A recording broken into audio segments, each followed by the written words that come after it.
Patricia Van Haren, family law attorney. What is considered to be abuse for purposes of a family law domestic violence restraining order? Abuse can mean many things and not just physical abuse. Of course, physical abuse is the primary cause of many domestic violence restraining orders. There's also a presumption of abuse where there has been a physical altercation. In that case, you would present images of your bruises or any injuries. But not all abuse is physical. Some abuse can be harassment.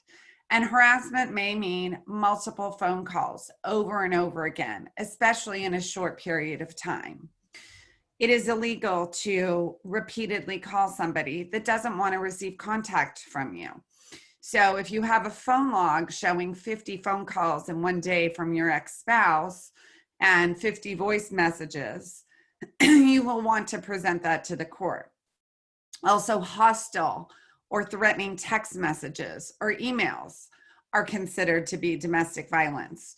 So you look at your text messages, and if you're being called names, if there are threats made, threats to your person, threats to your children, financial threats can even be considered domestic violence.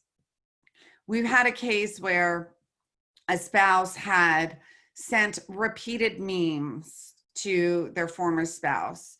Our client had told their spouse that they wanted a divorce, that they no longer wanted to be together.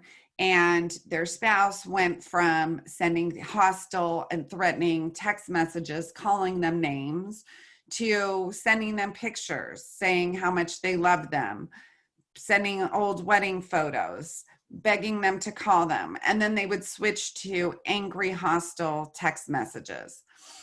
Their spouse refused to leave the home. And every time our client would enter the home, their spouse would start fights with them, often in front of the children.